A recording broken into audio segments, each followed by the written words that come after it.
ڈیروں سے نکال کے اور بیٹھکوں سے نکال کے میں اس کو لوگوں کے گلیوں میں اور تھڑوں میں لے کے جاؤں گا انشاءاللہ کہ یہ بہت جلد تبدیلی آئے گی. قانون، ڈیموکریسی، ان کے مطابق چیزوں کو لے کے چلنا ہے. السلام علیکم ناظرین، programme talk of the day کے ساتھ میں ہوں آپ کا میزبان زنیر خورشید. ناظرین، آج میں موجود ہوں سید علی شاہ صاحب کے ساتھ، جو کہ ڈسٹرکٹ بار بہاول نگر کے پریزیڈنٹ اور اسی کے ساتھ ساتھ پاکستان تحریک انصاف کے حلقہ PP 240 بہاول نگر کے امیدوار برائے صوبائی اسمبلی ہیں. آئیے تو آج ہم ان سے جانتے ہیں ان کی ابتدائی زندگی کے بارے میں، اور اسی کے ساتھ ساتھ ہم جانیں گے کہ کیسے وہ وکالت سے سیاست کی طرف آئے. السلام علیکم سر.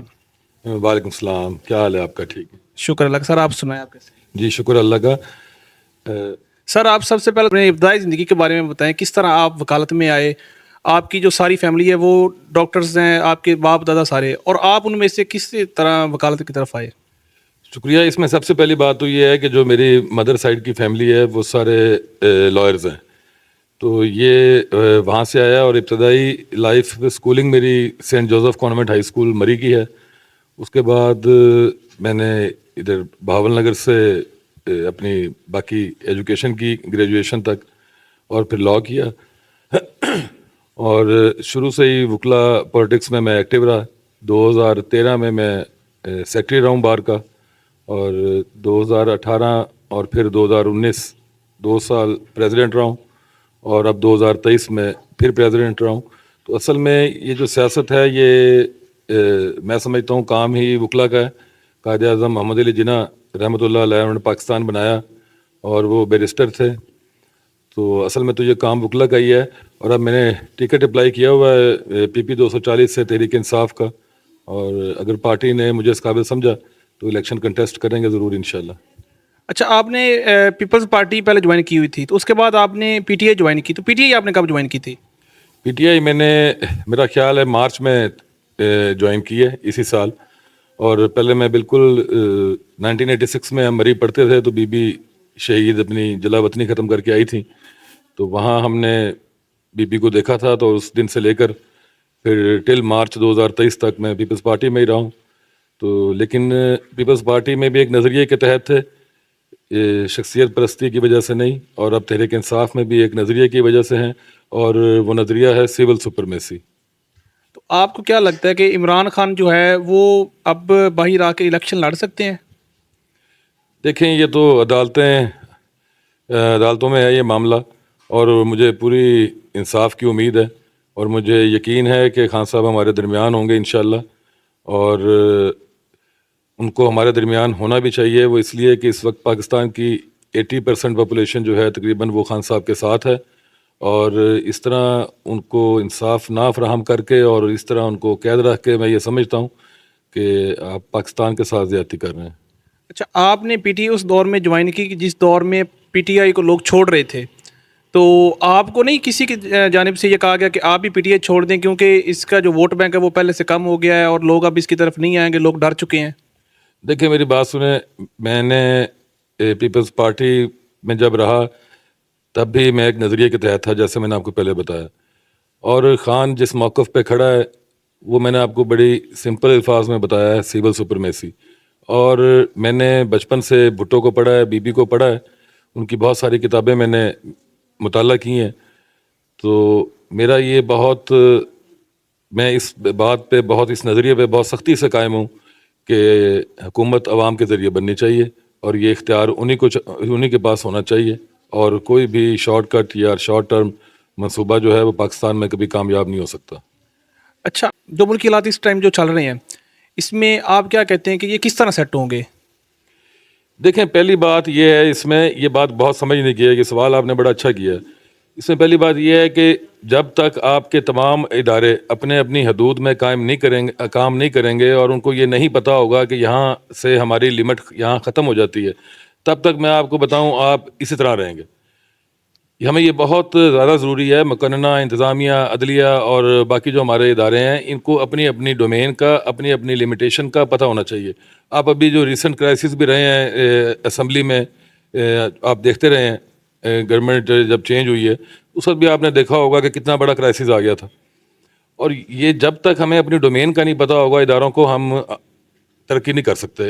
یہ آلو، پیاز، گھی، ٹماٹر، یہ ہم تھرڈ ورلڈ کنٹری ہیں، یہ ایک ٹائم جا کے یہ چیزیں ٹھیک ہوں گی، لیکن یہ تب ٹھیک ہوں گی جب سب سے پہلے آپ کا سیاسی نظام ٹھیک ہوگا۔ تو آپ کو کیا لگتا ہے کہ پاکستان کا جو سیاسی نظام ہے، یہ جو پہلے کی جو شروع سے سیاست چلی آ رہی ہے، سیاست اور اسٹیبلشمنٹ کا جو ساتھ چلا آ رہا ہے، تو یہ آگے بھی اسی طرح کی حکومتیں آئیں گی یا آگے کوئی چینج آئے گا؟ کوئی نظر آتا ہے آپ کو؟ دیکھیں نہیں، مجھے تو لگتا ہے کہ ہمیشہ اچھے کی امیدیں رکھنی چاہیے، اور میں نے ہمیشہ رکھی ہے، اور مجھے لگتا ہے کہ یہ بہت جلد تبدیلی آئے گی، اور عوام اپنی مرضی کے نمائندے چنے گی، اور ان کے حق پہ ڈاکہ نہیں ڈالا جائے گا۔ مجھے اس بات کی بہت قوی امید ہے انشاءاللہ۔ تبدیلی کا تو نعرہ پہلے بھی کافی لگایا جاتا تھا، لیکن 3.5 سال میں وہ تبدیلی نہیں آئی جس کا ایک نعرہ لگایا گیا تھا، اس بارے میں آپ کیا کہیں گے؟ دیکھیں، میں نے آپ کو بتایا ہے کہ میں نے مارچ میں تحریک انصاف جوائن کی ہے، اور میں آپ کو ایک بات بتاؤں، میں اپنی اسی بات پہ پھر جا رہا ہوں کہ ہم کوئی بھی پارٹی آ جائے، وہ کہے کہ جی اب میں اس چیز کو یہاں کر دوں گا، نیچے کر دوں گا، 280 سے وہ کچھ 140 پہ آ جائے گا، تو ہمیں ان باتوں میں نہیں آنا چاہیے۔ خود ہی ہمیں یہ پتہ ہونا چاہیے کہ یہ چیزیں ہم IMF کے ساتھ ایک طرح سے آپ سمجھیں ہم قیدی ہیں ان کے، تو یہ ایک مستقل استحکام جب پاکستان کو ملے گا تو پھر یہ چیزیں واپس آئیں گی۔ اصل جو چیز ہے، اصل وہ یہ ہے کہ یہاں حکومت کس نے کرنی ہے، یہ چیز ایک ڈیسائیڈ ہونے والی بات ہے، اور وہ اس وقت پاکستان کی عوام 80% میں یہ سمجھتا ہوں کہ اس بات پر ہے کہ یہ عوام کا اختیار ہے، اور سول سپرمیسی ہونی چاہیے، اور خان اس کی جنگ لڑ رہا ہے سول سپرمیسی کی، اور ہم اس نقطے پر، اس بنیاد پر اس کے ساتھ ہیں۔ اچھا، اب تو پاکستان تحریک انصاف، ان کے جو چیئرمین ہیں وہ بھی ایک وکیل ہیں، اور وکلاء برادری کو کافی زیادہ جو ہے وہ اوبلائج کیا جا رہا ہے کہ وہ الیکشن کی طرف آئیں، تو آپ کو کیا لگتا ہے کہ جو وکلاء برادری ہے یہ واقعی پاکستان کو آئینی بحران سے نکال کر ایک صحیح سمت پر لے جا سکتی ہے؟ جی بالکل، مجھے لگتا ہے آپ یہ دیکھیں،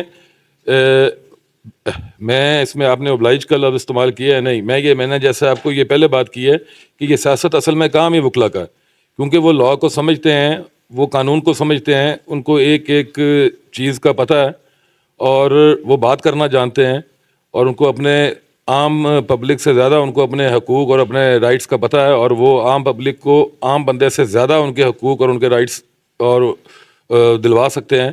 تو اس لیے میں سمجھتا ہوں کہ وکلا کو اس میں آنا چاہیے، اور ٹکٹ بھی انہی وکلا کو ملنا ہے جو پولیٹیکلی ایکٹیو ہیں۔ وہ اس طرح نہیں ہے کہ اب کوئی بھی وکیل ہے وہ ان کو یہ پارٹی اوبلائج کر دے گی، اس طرح نہیں ہوگا۔ یہ جو پولیٹیکلی ایکٹیو ہیں باہر کی سیاست میں، باہر، ان کو پارٹی ضرور کنسیڈر کرے گی، اور کرنا بھی چاہیے۔ اب جیسے 9 مئی کی بھی ہم نے احتجاج کیا، ہم نے 14 اگست میں بھی ریلی نکالی، اور جب چیئرمین PTI کو اریسٹ کیا گیا اس کے بعد بھی جو ہے وہ ریلیز نکلیں، ہم نے نکالی۔ وہ کہنے کا مقصد یہ ہے کہ یہ چیزیں ساری تب ہوں گی جب ہم اس طرف جائیں گے کہ ہم نے قانون، ڈیموکریسی، ان کے مطابق چیزوں کو لے کے چلنا ہے۔ اچھا، 8 فروری کو جو الیکشن کا اعلان ہو چکا ہے، تو آپ کو کیا لگتا ہے کہ 8 فروری کو الیکشن ہوں گے؟ جی بالکل، مجھے لگتا ہے، مجھے یقین ہے کہ 8 فروری کو الیکشن ہوں گے، اور لوگ جو ہیں وہ انشاءاللہ ووٹ کے ذریعے سب طاقتوں کو جواب دیں گے۔ اچھا، تو آپ کا کیا منشور ہے کہ آپ کا جو اپنا حلقہ ہے بہاول نگر کا، تو اس میں آپ اگر سلیکٹ ہوتے تو آپ کیا اپنے ووٹرز کو بتانا چاہیں گے اس بارے میں؟ دیکھیں، اس میں سب سے بڑی بات یہ ہے کہ یہاں پچھلے 15 سال سے تو میں دیکھ رہا ہوں، ایک خاندان کی تو پہلے ان کے والد بھی MNA رہے ہیں، اور ایک خاندان کی یہاں شہر میں 15 سال سے گورنمنٹ ہے، گورنمنٹ میں وہ 15 سال سے 3 دفعہ MPA بنے ہیں، سب کے سامنے ہے کہ بہاول نگر شہر کا کیا حال ہے۔ تو میں گراس روٹ لیول کا آدمی ہوں، نہ موٹر سائیکل کے پیچھے بیٹھ کے بھی لوگوں کے ساتھ چلے جاتے ہیں، تو میں سب سے پہلی بات تو یہ ہے کہ اس کو نیچے لے کے آؤں گا، ڈیروں سے نکال کے اور بیٹھکوں سے نکال کے، میں اس کو لوگوں کے گلیوں میں اور تھڑوں میں لے کے جاؤں گا انشاءاللہ، ان کے پاس خود جا کے ان کا انشاءاللہ ہم مسئلے سنیں گے، کام کریں گے، کیونکہ مجھے ویسے بھی شہر کے لوگ جانتے ہیں، ہم اس طرح نہیں ہیں، گراس روٹ لیول پہ کام کرتے ہیں، اور انشاءاللہ لوگوں کے لیے کریں گے۔ یعنی آپ وڈیرا کلچر جو ہے اس کو ختم کرنا چاہتے ہیں؟ جی بالکل، وہ ختم ہونا بھی چاہیے۔ چلیں، بہت شکریہ سر آپ کا۔ سر تھینک یو آپ کا۔ جی، تو ناظرین، ہمارے ساتھ سید علی شاہ صاحب موجود تھے، ان کے ساتھ ہماری کافی اچھی گفتگو ہوئی۔ اسی کے ساتھ اپنے میزبان زنیر خورشید بھٹا کو اجازت دیجیے گا۔ اللہ حافظ۔